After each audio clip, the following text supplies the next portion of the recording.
حضرت عائشہ رضی اللہ عنہ سے مروی ہے کہ ایک مرتبہ میں نے نبی صلی اللہ علیہ وآلہ وسلم سے پوچھا کہ یا رسول اللہ، ابن جدان زمانہ جاہلیت میں مہمان نوازی کرتا، قیدیوں کو چھڑاتا،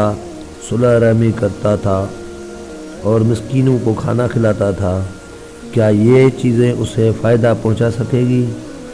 نبی صلی اللہ علیہ وسلم نے فرمایا، عائشہ نہیں،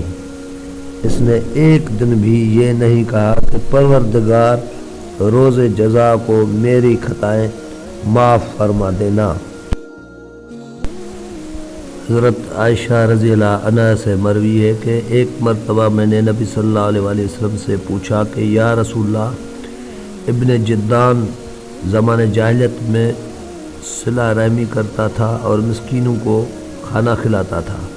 کیا یہ چیزیں اسے فائدہ پہنچا سکے گی؟ نبی صلی اللہ علیہ وسلم نے فرمایا، عائشہ نہیں، اس نے ایک دن بھی یہ نہیں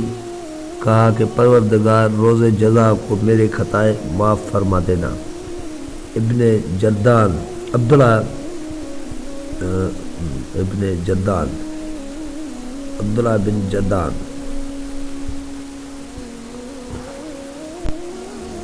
ابن جدان رحمۃ اللہ علیہ کہتے ہیں کہ ایک مرتبہ ثابت رحمۃ اللہ عنہ نے حضرت انس رضی اللہ عنہ سے عرض کیا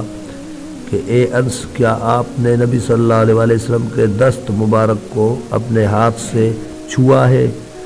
انہوں نے اس بات میں جواب دیا تو ثابت رحمۃ اللہ علیہ نے کہا کہ مجھے وہ ہاتھ دکھائیں کہ میں اسے بوسہ دوں۔